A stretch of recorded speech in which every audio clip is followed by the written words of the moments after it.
Ethan Sinclair stood at the edge of his penthouse balcony, a crystal glass of whiskey in hand, the city lights of New York sprawling beneath him like a glittering web. From this height the world looked small, insignificant, just as he preferred it. Everything in his life was precisely how he wanted it, controlled, structured, predictable. At 44, Ethan was the undisputed king of his empire, Sinclair Holdings, a titan in the world of finance and corporate acquisitions. He had built it from nothing, climbing his way up with ruthless efficiency, turning obstacles into stepping stones and rivals into footnotes in his success story. Wealth, power, and influence were his currency, and he wielded them effortlessly. Tonight, his penthouse was alive with the hum of Manhattan's elite, venture capitalists, tech moguls, politicians, and models draped over men twice their age. The air was thick with the scent of expensive cologne and aged champagne, conversations flowing as smoothly as the liquor in their crystal glasses. The music was low, tasteful, and perfectly curated, just like every other aspect of Ethan's life. He moved through the crowd with the ease of someone accustomed to being admired. He shook hands, exchanged pleasantries, nodded at the expected sycophantic compliments. It was all part of the game, an endless cycle of power plays wrapped in designer suits and well-rehearsed smiles. And then there was Damien Calloway, leaning casually against the marble bar, swirling his drink with lazy amusement. Damien was one of the few people in Ethan's circle who was more rival than ally. They had grown up in the same world, both self-made men, both ruthless in their ambition. But where Ethan valued control, Damien thrived on chaos. He was a risk-taker, a gambler, always searching for the next thrill. Still the same Ethan Sinclair, Damien drawled, smirking as Ethan approached. Always the man with the perfect life. Ethan raised an eyebrow, taking a slow sip of his whiskey. Would you expect anything less? Damien chuckled. Not at all, but tell me, don't you ever get tired of it? The same parties, the same women, the same endless cycle of power and profit? Ethan's lips curved into a smirk. Tired? Hardly. Why change something that works? Damien's grin widened, mischief flickering in his sharp blue eyes.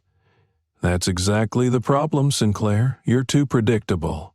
You've built an empire, sure, but you've also built walls so high no one can surprise you anymore.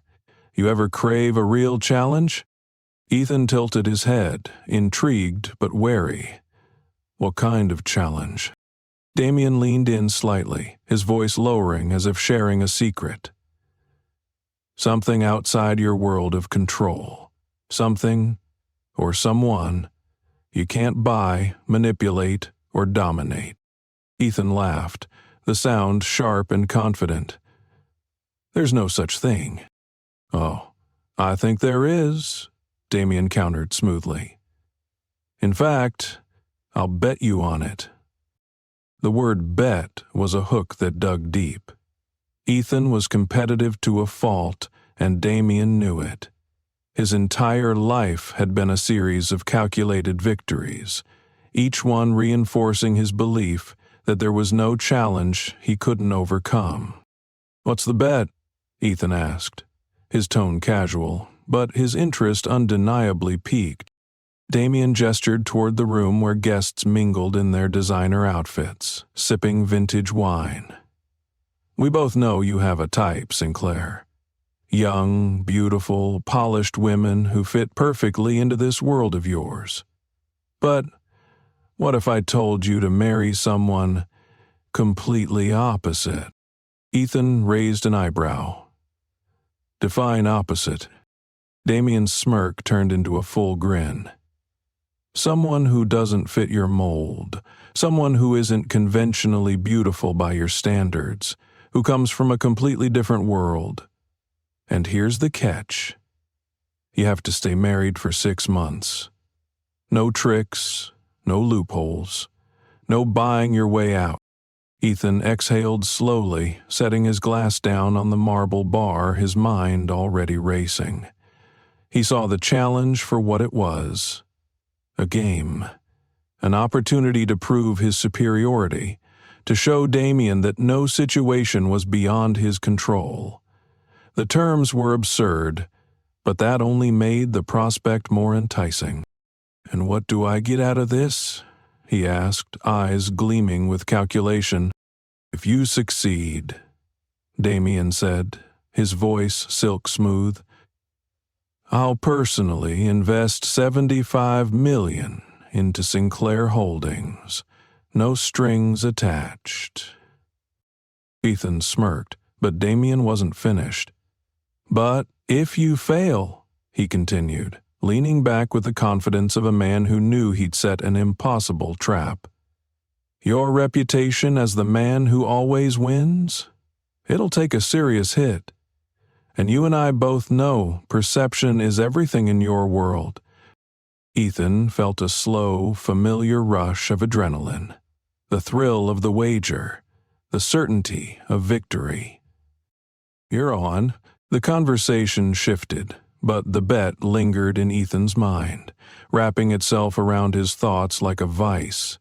He prided himself on his ability to win any game, and this one, though unconventional, would be no different. By the next morning, he had already set his team into motion. His assistant, Sophia, was discreet but efficient, compiling a list of potential candidates. Women who were far removed from his world yet fit the challenge Damien had laid out. Ethan scanned the profiles with detached curiosity, each name and face feeling like another deal to be negotiated, until he saw her. Isla Carter. She stood out immediately, not because she fit his ideal, but because she defied it in every possible way. A 34-year-old social worker with a full, curvaceous figure, dark curls framing her strong, striking face, and eyes that held fire instead of flattery. She ran a non-profit organization dedicated to helping women and children escape abuse and poverty, a world Ethan had never stepped into, nor cared to understand. She had no ties to high society, no interest in luxury, and, if reports were to be believed, she had a reputation for fierce independence and an absolute unwillingness to back down from a fight. Ethan smirked. She would do. Arrangements were made. A meeting was scheduled, under the pretense of a potential partnership with her nonprofit. Ethan played his role perfectly, presenting himself as an investor with genuine interest in supporting her cause. When Isla walked into his office the following afternoon, Ethan was struck, not by her beauty in the conventional sense, but by her presence. She carried herself with calm confidence, unaffected by the wealth and power surrounding her. "Mr. Sinclair," she said, extending a hand. "Thank you for reaching out. I wasn't expecting a man of your stature to take an interest in our work." Her words were polite, but the undertone was unmistakable, a subtle challenge. Ethan smiled, masking his own intrigue. "Ms. Carter, I believe in supporting meaningful causes. Your work caught my attention." And just like that, the game had begun. What Ethan didn't know was that this time he wasn't the one setting the rules. Ethan Sinclair leaned back in his leather chair, fingers drumming idly on the sleek, polished surface of his desk as he skimmed through Isla Carter's profile once more. It wasn't that he had doubts. He never second-guessed his decisions. It was the fact that she was unlike anyone he had ever had to deal with. That was what intrigued him, even more than the ridiculous bet itself. Everything about Isla Carter was wrong for him. She wasn't polished, obedient, or easily swayed. She wasn't part of the world he had spent decades mastering. She lived and breathed defiance, challenging the very structures of power he thrived in. A social worker, a woman who spent her days knee-deep in the struggles of the less fortunate, who probably saw men like him as nothing more than obstacles in her fight for justice. And yet, that was exactly why she was perfect. Ethan knew that breaking her would be a challenge, one that required patience, strategy, and precision. It wouldn't be as simple as flashing a black card and expecting compliance. No, he had to sell the illusion, and no one knew how to sell better than Ethan Sinclair. The next morning, the meeting was set. Isla Carter walked into his office precisely on time. No hesitation, no nervousness, just a quiet, steady confidence that immediately caught his attention. She wasn't dressed in designer labels or statement pieces. Instead, she wore a crisp, buttoned-up white blouse tucked into dark jeans, her curls pulled back in a practical yet effortlessly elegant manner. No makeup beyond the basics, no attempt to impress. She had no reason to impress him. Good, Ethan thought. That would make it all the more satisfying when she eventually fell in line. She took a seat across from him, her brown eyes meeting his with undisguised skepticism. "Mr. Sinclair?" she greeted coolly, extending a hand. Her grip was firm, controlled. Not the hesitant, polished handshake of socialites who wanted to be in his favor. "Miss Carter," Ethan replied smoothly, giving her one of his most practiced, disarming smiles. "Thank you for coming in. I've been following the work you do at Horizon House for a while now, and I have to say, it's impressive." Isa didn't soften at the compliment. She simply tilted her head slightly, watching him, the way someone might watch a predator in a cage, aware that the bars might not be strong enough. "Really? I wasn't aware a man like you kept tabs on nonprofits like mine." There it was, the challenge. Ethan chuckled, keeping his expression unreadable. "A man like me," he echoed. "And what kind of man is that, exactly?"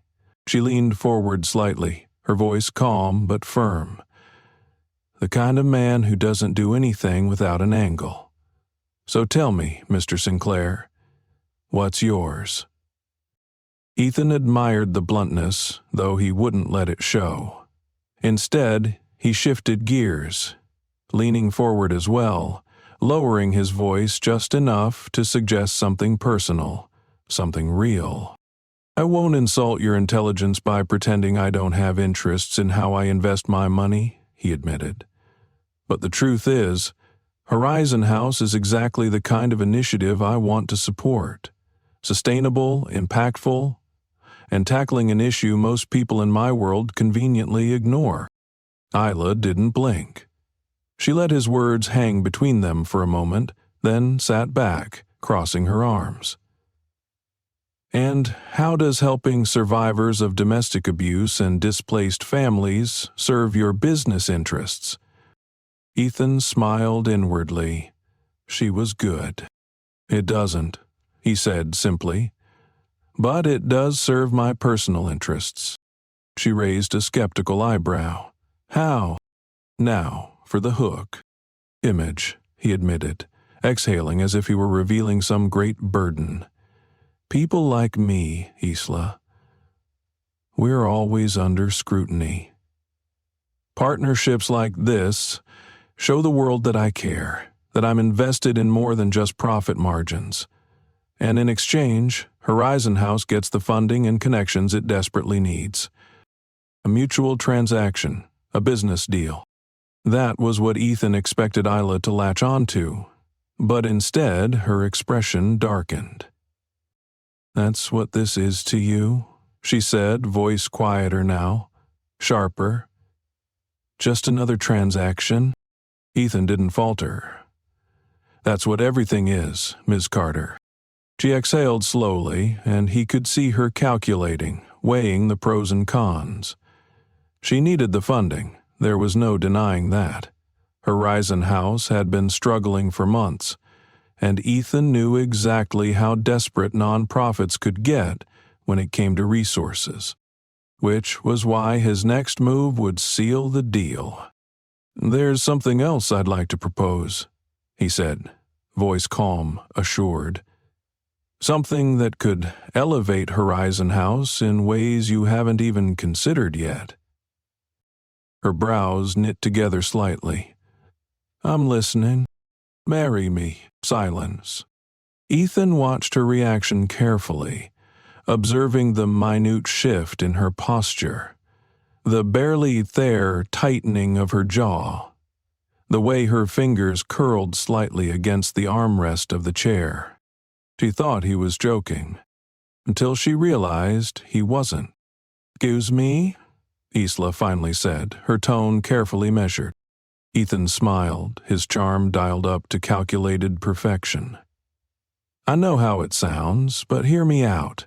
A public partnership like this would bring massive awareness to your organization, not to mention unlimited resources. And for me, well, let's just say it's beneficial for my reputation." Her eyes narrowed. "So let me get this straight. You want me to be your wife?" The word felt like poison on her tongue.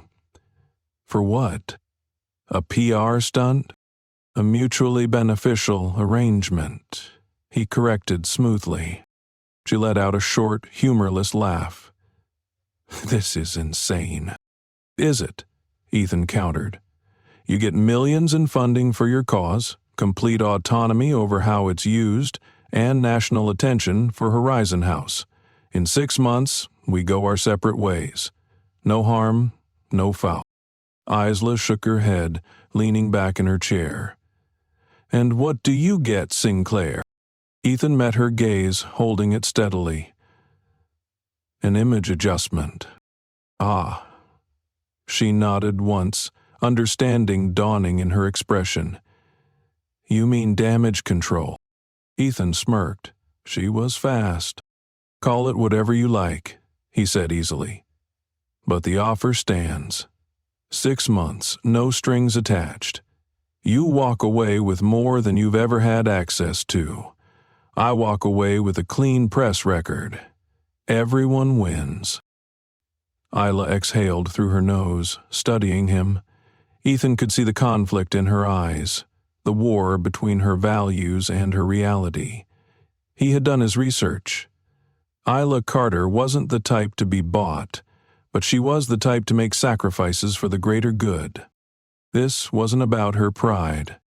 It was about the people who relied on her. Finally, after what felt like an eternity, Isla stood up. "I'll think about it."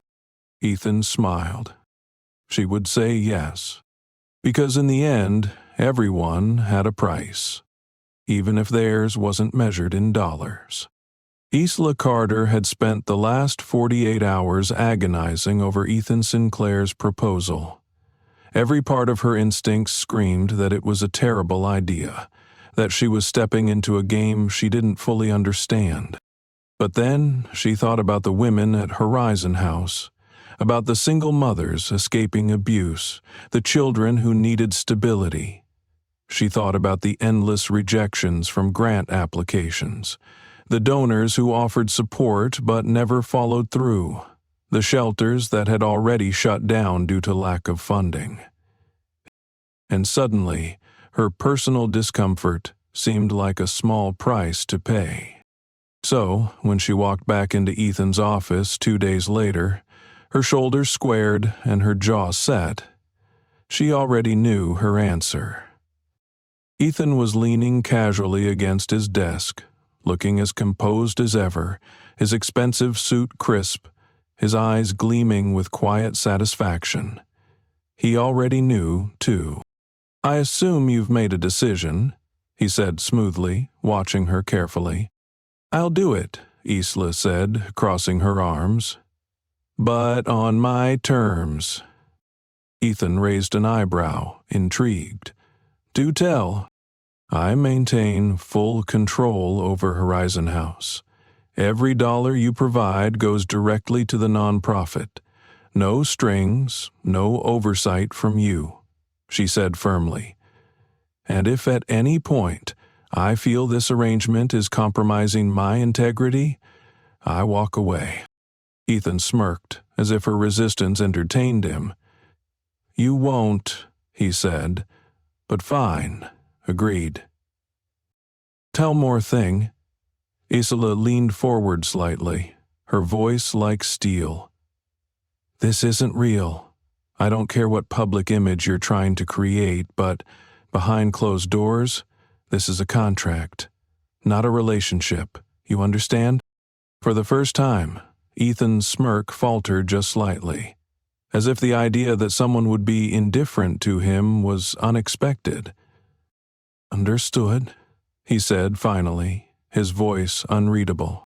They shook hands, sealing the deal, and just like that, Isla Carter became Mrs. Ethan Sinclair. The wedding was swift, cold, and calculated. There was no romantic courtship, no lavish gestures beyond what was necessary for the cameras. Isla refused the designer gowns Ethan's assistant Sophia had lined up for her, opting instead for a simple ivory dress. Ethan, ever the perfectionist, had arranged the ceremony with surgical precision. A select guest list, a pristine, sterile chapel, and a small reception afterward filled with people who barely acknowledged the bride. Isla felt like a stranger at her own wedding.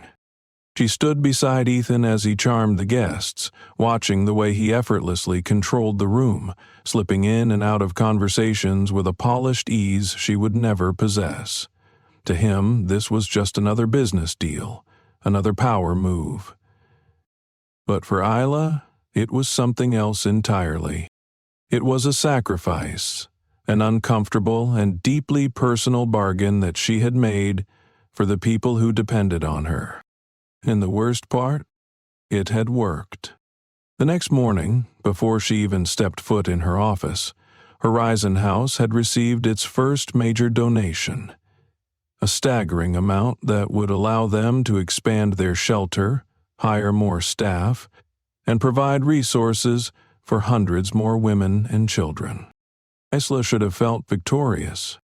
Instead, she felt like she had just sold her soul. Moving into Ethan's penthouse was another reminder of how vastly different their worlds were. His home was a palace of glass and steel, perched high above the city like some untouchable kingdom.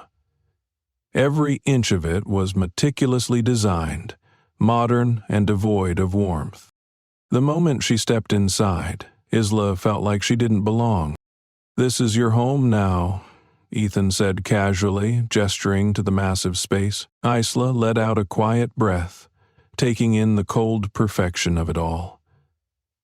"It's impressive," she admitted, though the word felt hollow on her tongue. Ethan smirked. "You'll get used to it."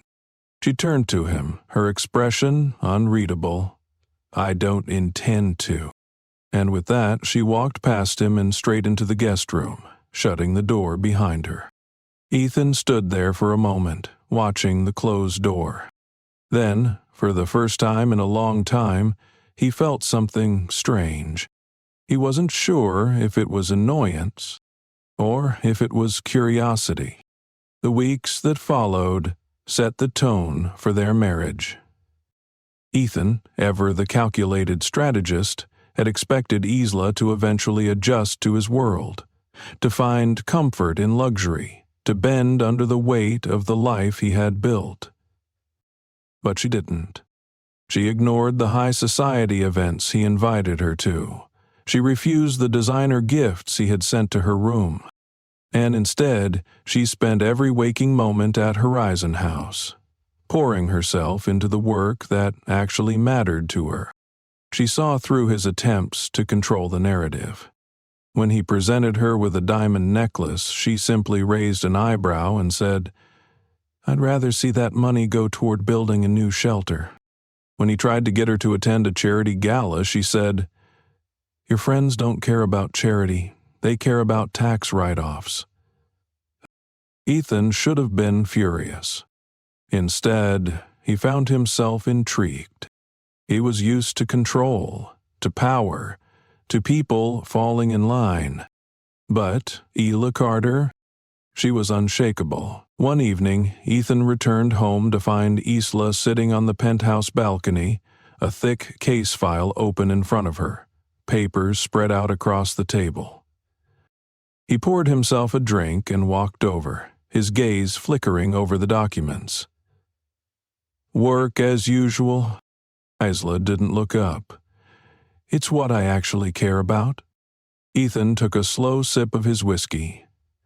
"And what exactly is it that I care about?" Isla finally met his gaze, her expression calm but unforgiving. "Winning." Ethan exhaled slowly, considering her words. She wasn't wrong. But for the first time he wasn't sure if winning this game would feel like victory. Because Isla wasn't playing by his rules.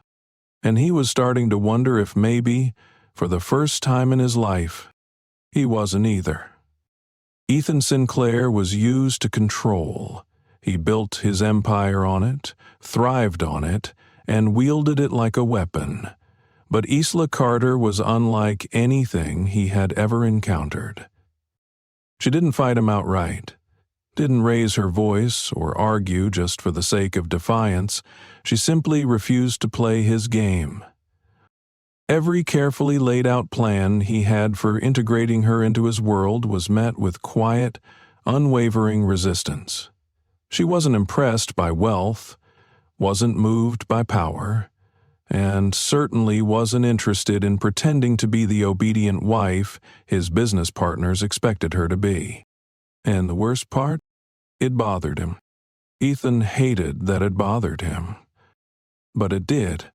The tension between them only grew when Isla forced him to step into her world.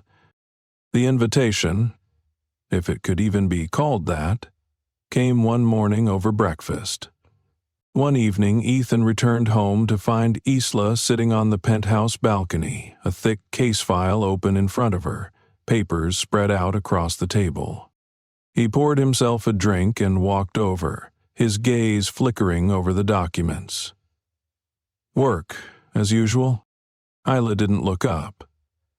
"It's what I actually care about." Ethan took a slow sip of his whiskey. "And what exactly is it that I care about?" Isla finally met his gaze, her expression calm but unforgiving. "Winning." Ethan exhaled slowly, considering her words. She wasn't wrong. But for the first time, he wasn't sure if winning this game would feel like victory. Because Isla wasn't playing by his rules.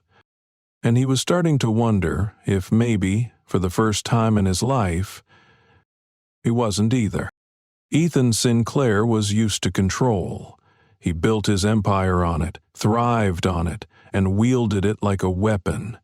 But Isla Carter was unlike anything he had ever encountered. She didn't fight him outright, didn't raise her voice or argue just for the sake of defiance. She simply refused to play his game. Every carefully laid out plan he had for integrating her into his world was met with quiet, unwavering resistance. She wasn't impressed by wealth, wasn't moved by power, and certainly wasn't interested in pretending to be the obedient wife his business partners expected her to be. And the worst part? It bothered him. Ethan hated that it bothered him. But it did. The tension between them only grew when Isla forced him to step into her world. The invitation, if it could even be called that, came one morning over breakfast. Ethan sat at the kitchen counter, flipping through the financial section of the newspaper, while Isla stood by the coffee machine, scrolling through her phone. "We have a community outreach event at Horizon House tomorrow," she said, her tone casual. Ethan barely looked up. "We?" "You and me," she clarified. "You're always trying to drag me to your world, Sinclair. It's only fair you spend a little time in mine." Ethan smirked, setting down his paper. "Let me guess. You want me to stand in a room full of bleeding heart philanthropists and listen to sob stories?" Isla didn't even blink. "I want you to meet the people you pretend to care about in your PR speeches." Ethan should have refused. He should have laughed, made some cutting remark, and walked away. But instead, he found himself saying, "Fine." The next day, Ethan Sinclair stepped into a world he had spent his entire life avoiding. The Horizon House Community Center was a far cry from the gilded ballrooms and glass towers he was used to. The building was old, its walls lined with donation posters and hand-painted murals, its floors worn but clean. The air smelled of coffee, paper, and something warm from the kitchen. Ethan was instantly uncomfortable. Not because it was beneath him. He had walked through slums and war zones when negotiating deals in foreign markets. But because he was irrelevant here. No one looked at him with admiration. No one whispered his name in awe. To these people he was nothing, and that was a feeling he hadn't experienced in decades. Isla, on the other hand, came alive in a way he had never seen before. She moved through the center with effortless familiarity, greeting volunteers and residents like they were family. She knelt beside a group of children working on an art project, offering gentle encouragement. She listened, really listened, to an elderly woman who spoke of the struggles of finding affordable health care. And Ethan, for the first time, just watched her. She wasn't posturing for cameras. She wasn't trying to impress anyone. This was real. It was so foreign to him that he didn't even realize someone was speaking to him, until a voice cut through his thoughts. "You lost, rich boy?" Ethan turned to find a man in his early 50s standing nearby, arms crossed. His clothes were simple, his hands calloused, his face lined with years of struggle. "Excuse me?" Ethan said coolly. "You look like a fish out of water," the man said, nodding toward Ethan's tailored suit and polished shoes. "People in places like this don't trust guys like you." Ethan smirked. "And why's that?" "Because guys like you are all the same." The man's gaze was sharp, judging him. "You throw money at problems, take your PR photos, and then disappear. You don't actually care." Ethan didn't flinch, but something about the words got under his skin. He wasn't sure why. And before he could respond, Isla appeared beside him. "Ethan, this is Louise. He's been helping at Horizon House for years." Ethan turned back to Luis, giving him his most polished, unaffected smile. "Nice to meet you." Louise didn't shake his hand. He just huffed. "We'll see." The day dragged on, but something strange happened. Ethan stayed. He should have left after an hour, should have made some excuse about a meeting or a conference call. But instead, he found himself working. He helped carry food boxes, organized donations, even sat in on a career counseling session for struggling single mothers. He watched Isla as she spoke to people with a genuine kindness he couldn't comprehend. He listened to the stories of families barely surviving, people who had lost everything, kids who had been born into situations they never had a chance to escape from. For the first time, he didn't have a response. And when they finally left that evening, Ethan felt something unfamiliar settle in his chest. Guilt. And he hated it.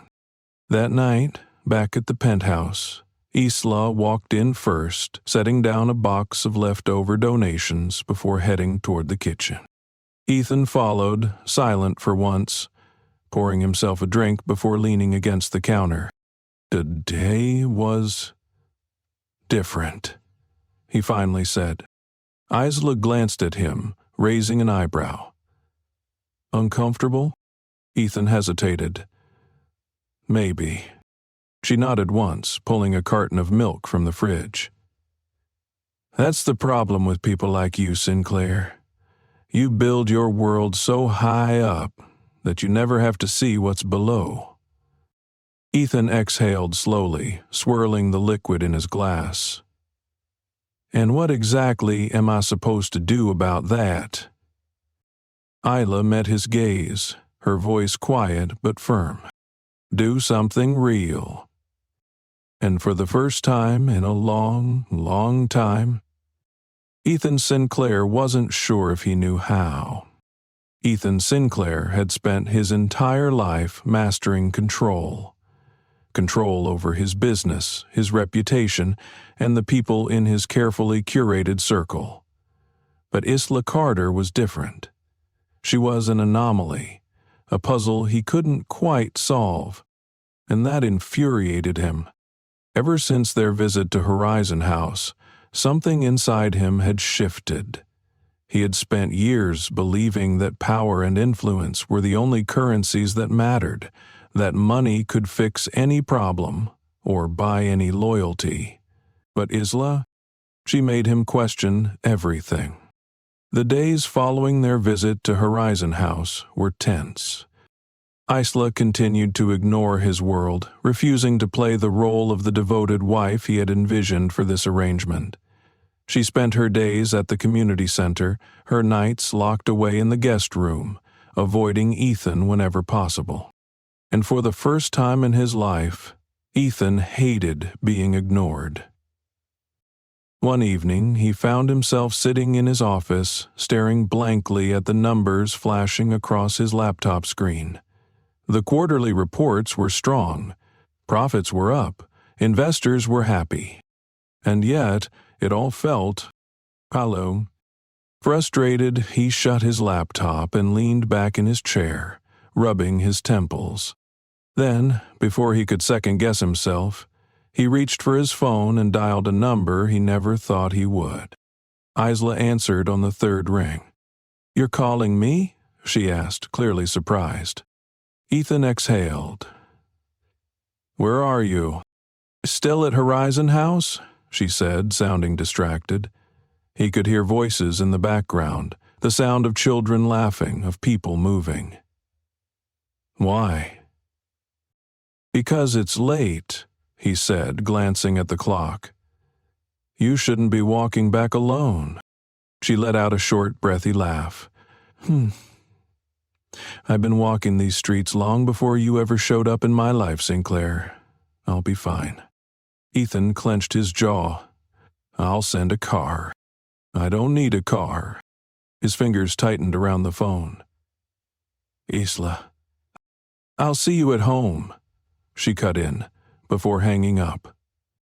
Ethan stared at the screen, the irritation in his chest only growing. She was the only person who had ever dismissed him like that, and he didn't know if he wanted to strangle her or kiss her.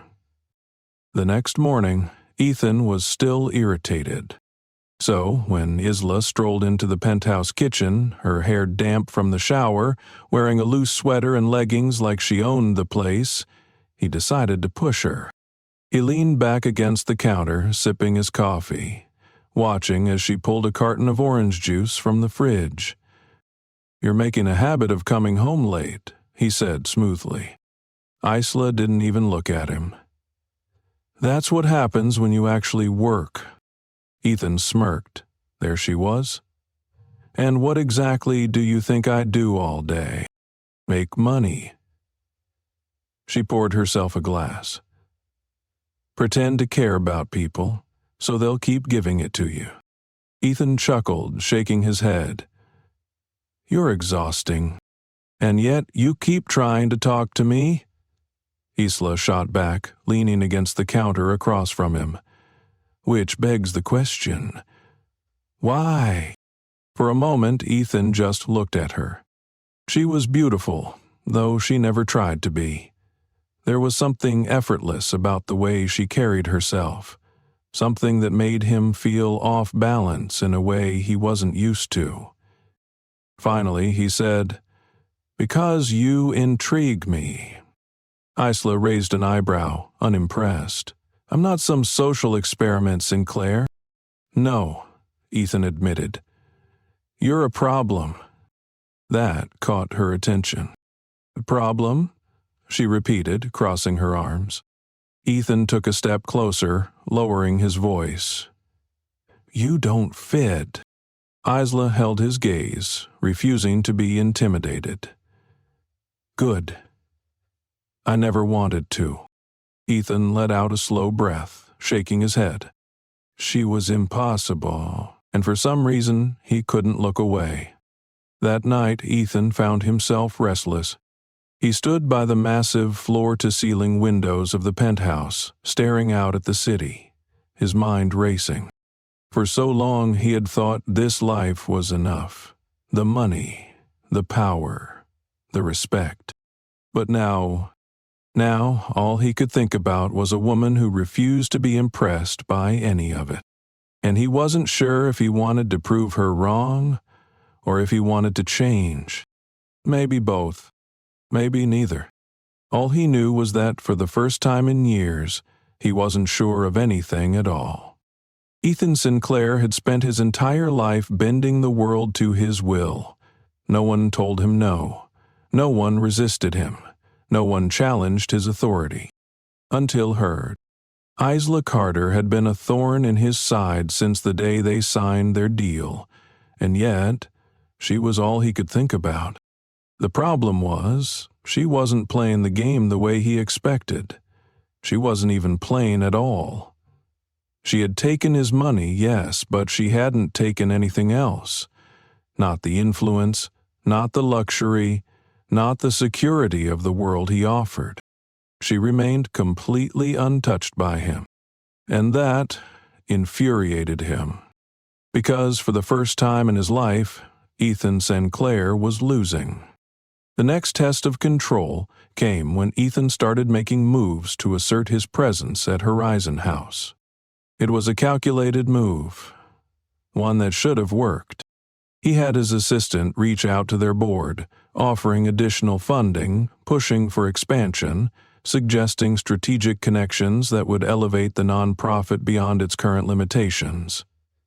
But instead of gratitude, he got Isla storming into his office, her expression set in furious determination. Ethan had barely looked up from his desk when she slammed a folder down in front of him. "What the hell is this?" she demanded. Ethan exhaled through his nose, glancing at the papers inside. Horizon House funding proposals, potential donors, a restructuring plan that would make the organization more efficient, streamlined, and scalable. All very good ideas. "What does it look like?" he said coolly, leaning back in his chair. "It's progress. It's interference." Ethan finally looked up, meeting her fire with calm indifference. "It's help, which, correct me if I'm wrong, is what you need." "I need help, Sinclair, but I don't need you taking over." Isla's voice was sharp. "You think just because you throw money at something you get to control it?" "That's exactly how the world works," Ethan said smoothly. "Not in mine." Ethan stood slowly, circling around his desk, stopping just a few feet from her. "You're being stubborn." "I'm being smart," Isla shot back. "You don't care about Horizon House. You care about winning." Ethan smirked. "You say that like it's a bad thing." Isla let out a frustrated breath, shaking her head. "You don't get it, do you?" She pointed to the folder. "These are people's lives. You don't just get to rewrite the rules because it benefits your ego." Ethan studied her for a long moment, his usual arrogance flickering into something else. "You think I'm doing this for my ego?" Isla crossed her arms. "Aren't you?" Ethan didn't answer immediately, because he didn't know anymore. For the first time, he was questioning his own motivations.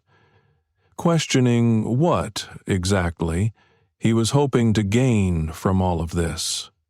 He should have fought back. Should have pushed harder. Instead, he exhaled and picked up the folder, flipping through the pages with measured control. "Fine," he said after a beat. "I'll back off." Aislinn narrowed her eyes. "Just like that?" Ethan smirked. "Don't look so surprised, Isla.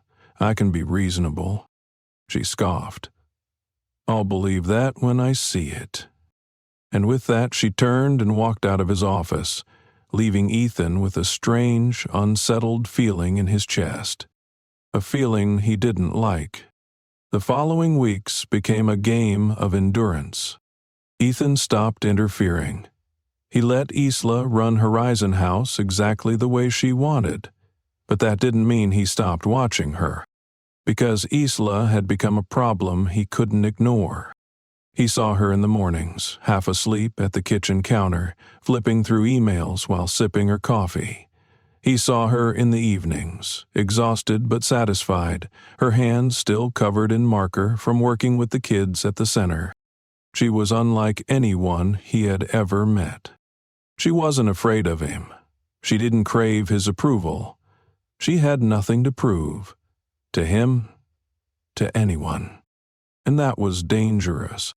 Because the more time Ethan spent watching Isla, the more he started to wonder if she was the one rewriting the rules. One night, the tension finally snapped. It started with a gala, a massive, high-profile event where Ethan was expected to show up with his new wife by his side. He had been fully prepared for Isla to refuse, had even braced himself for the argument. But, to his surprise, she agreed. And that was how Ethan found himself standing in the entrance of the ballroom, Isla at his side, dressed in a deep emerald gown that clung to her in all the right ways. She looked flawless. And he wasn't the only one who noticed. The moment they stepped inside, the whispers started. People stared. Because Isla wasn't like the other women in this world. Wasn't one of the polished, delicate socialites who fluttered through events with practiced smiles. She was real. And Ethan couldn't stop looking at her. Neither could anyone else. It was Marcus Whitman, the man who had started this entire bet, who made the first move. Well, Marcus, drawled as he approached, his eyes flicking over Isla with thinly veiled amusement. "This is the famous Mrs. Sinclair." Ethan clenched his jaw, already irritated. Isla, however, just arched an eyebrow. "And you are?" Marcus chuckled. "Marcus Whitman, an old friend of your husband's." "Thanks implies you're friends," Isla said coolly. Marcus laughed, genuinely amused. "Oh, I like her." He turned to Ethan, smirking. "I have to admit, Sinclair, you've surprised me. Never thought you'd actually go through with it." Ethan's muscles tensed. Isla noticed. She turned to Ethan, her sharp brown eyes narrowing slightly. "Go through with what?" Ethan's grip tightened around his glass. "Nothing." Marcus grinned. "Oh, he hasn't told you?" Ethan shot him a look that could kill, but Marcus ignored it completely. He turned back to Isla, his smirk widening. "Darling, this whole marriage, it started as a bet." Silence. The air shifted. Isla's body went rigid. Ethan's throat felt like it had turned to stone. Slowly, Isla turned back to him, her entire expression unreadable. A long, painful moment passed. Then, Isla set her champagne glass down carefully on the nearest table. And without another word, she walked away. Ethan didn't chase her. Because for the first time since meeting her, he didn't know what to say. Ethan Sinclair had never felt helpless before. Yet as he stood there, watching Isla walk away, her back straight, her head high, he felt something deep in his chest. Fracture. She didn't turn back. She didn't demand answers. She didn't make a scene. She just left. And somehow, that was so much worse than if she had screamed at him in the middle of the ballroom. Because Isla Carter didn't waste energy on things that didn't matter to her. And if she was walking away now, it meant he didn't matter. Ethan didn't follow her immediately. For the first time in his life, he didn't know how to fix something. Marcus was still standing beside him, smirking like a man who knew exactly what he had done. "You really are an idiot, Sinclair," Marcus mused, sipping his drink. Ethan's jaw tightened. His hand curled around the stem of his glass, and for a brief second he entertained the idea of shattering it against Marcus's smug face. Instead, he turned, placed the glass down, and walked away. Because he had bigger problems than Marcus Whitman. By the time Ethan arrived at the penthouse, the lights were on, the front door slightly ajar. His pulse kicked up. He stepped inside, his usual confidence nowhere to be found, his throat dry as he walked deeper into the space. He found her in the living room, standing near the floor-to-ceiling windows, arms crossed, her back still to him. She had changed out of her gown, now dressed in a simple oversized sweater and leggings, her feet bare, but she still looked untouchable, like someone who had already made a decision. Ethan's chest tightened. "Isla, you married me because of a bet." She didn't ask, she stated it, cold, precise. Ethan exhaled sharply. "Yes." The admission felt like a punch to the ribs, but he wouldn't lie to her, not now. Finally, Isla turned to face him. And God, he wished she had just kept looking away. Because her eyes weren't just angry. They were betrayed. "Tell me everything," she said, her voice steady but sharp as a knife.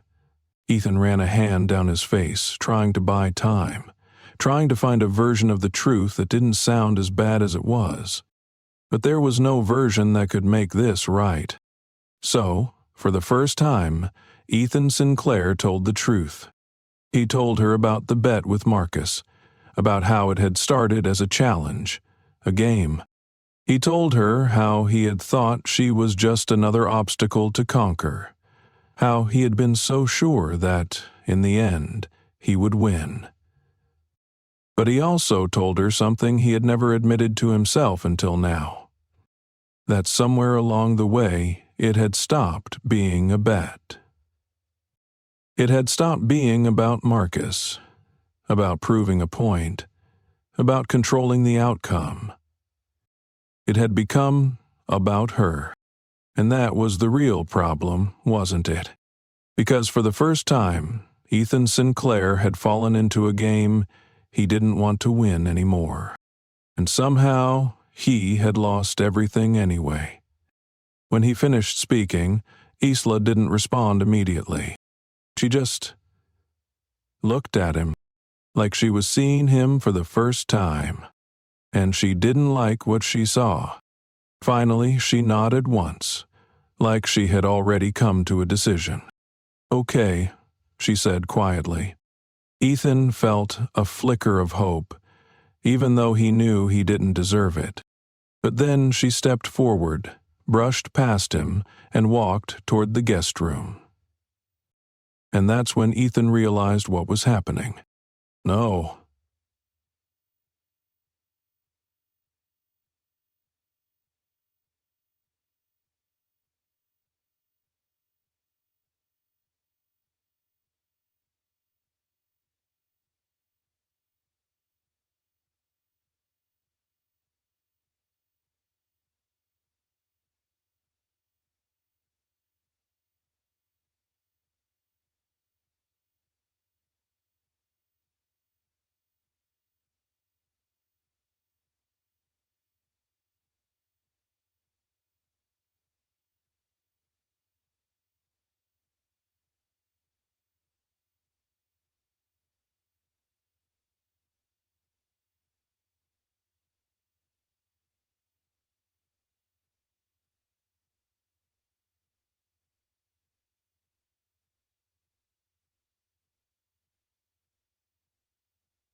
She stopped at the doorway, her hand resting on the frame, but she didn't look at him. "This is done," she said, her voice calm. Ethan felt the ground shift beneath him. "No, it's not," he said firmly. Isla let out a small, humorless laugh. "You don't get to decide that anymore, Sinclair." And with that, she disappeared inside, shutting the door behind her. Ethan stood there for a long time, staring at the closed door, feeling something heavier than regret settle in his chest. Because he knew, deep down, this time, she wasn't coming back. Ethan Sinclair had always thought that losing was a temporary inconvenience, a setback he could recover from with enough time, strategy, and power. But this was different. Isla Carter had left his world just as easily as she had entered it. There was no drawn-out fight, no dramatic exit, just a quiet, absolute severance. She walked away from their marriage the same way she had walked away from that gallows, without a second glance, without giving him the satisfaction of knowing if she cared. And that was the part that haunted him, because Ethan had spent his entire life chasing control, and now he had none. None over her. None over himself. None over the feelings he couldn't seem to silence, no matter how hard he tried. In the weeks that followed, Ethan did what he always did after a loss. He worked. He buried himself in meetings, contracts, expansion plans. Anything to keep his mind occupied. He told himself that this was good, that it was better this way. That Isla had just been a challenge, a distraction, a temporary glitch in the well-oiled machine that was his life. But every night, when the penthouse was quiet and the city stretched out below him, the truth sat heavy in his chest. He had ruined the only real thing he had ever accidentally built. And for the first time in his life, Ethan Sinclair didn't know how to fix it. Isla, meanwhile, didn't slow down. If anything, she worked harder. Horizon House had expanded since the night of the gala. New funding, new programs, new staff. And not because of Ethan. She made sure of that. Every single donation that came from Carter Enterprises was funneled directly to the community. Not as a favor to him, but as a commitment to them. She had built this long before Ethan Sinclair walked into her life. And she would continue to build it long after he was gone. At least, that's what she told herself. But every time she passed by the penthouse on her way home, every time she saw his name in the papers, every time she caught herself missing him when she shouldn't, she wondered if she was lying. The months that followed were an exercise in distance. Ethan stayed away from Horizon House. He kept his head down, avoiding questions from business partners, from his board, from the people who had expected his marriage to be just another calculated success. But he couldn't escape Isla completely. She was everywhere. In the articles he accidentally read about Horizon House's growth. In the city streets where he had once followed her, trying to understand a world that wasn't his. In the empty spaces of his life that used to be filled with the sound of her voice. And eventually, Ethan realized something that terrified him more than losing ever had.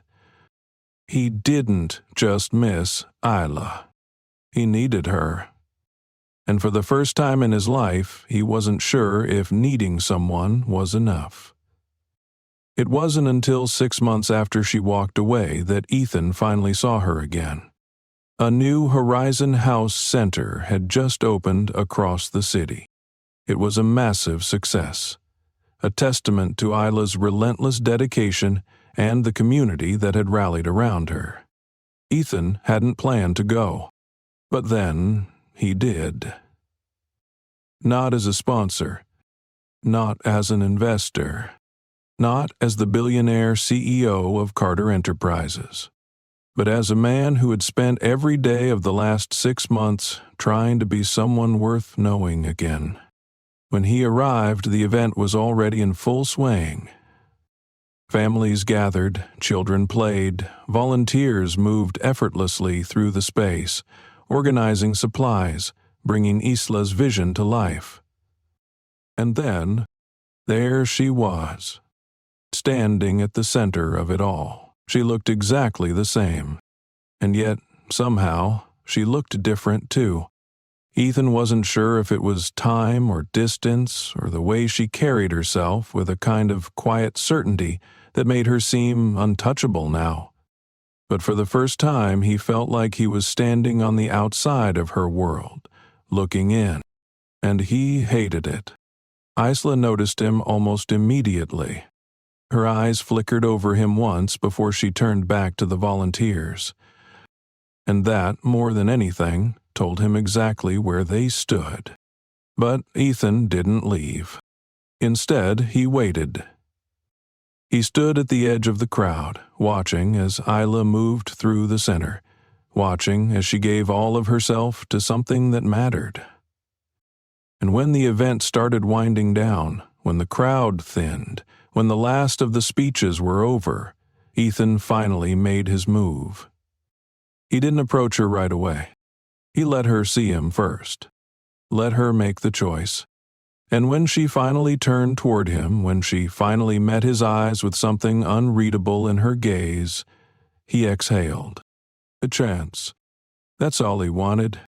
And for the first time in a long time, Ethan Sinclair wasn't trying to win. He was just trying to be worthy of standing beside her again. When Isla finally walked over to him, her arms crossed, her expression neutral, Ethan braced himself. "Sinclair," she said, her voice careful. "What are you doing here?" Ethan let out a slow breath. "I wanted to see the new center," he said. She studied him, and for the first time, he let her. She searched his face, like she was looking for the man she used to know. Like she was trying to see if he had changed. Finally, she nodded once. "Okay," she said simply, and Ethan knew then. He wasn't forgiven. He wasn't owed anything. But maybe, just maybe, this wasn't the end. Maybe this was the beginning of something new. Something real. And this time, he wouldn't waste it. Thank you for staying until the very end of this story. Life has a way of teaching us lessons in the most unexpected ways. Ethan Sinclair thought he had everything. Power, wealth, control. But in the end, he learned that none of it mattered if he wasn't someone worth standing beside. True change doesn't come from words, promises, or grand gestures. It comes from actions, from the willingness to face our own flaws and do better. This story isn't just about love or redemption. It's about growth, humility, and the courage to change.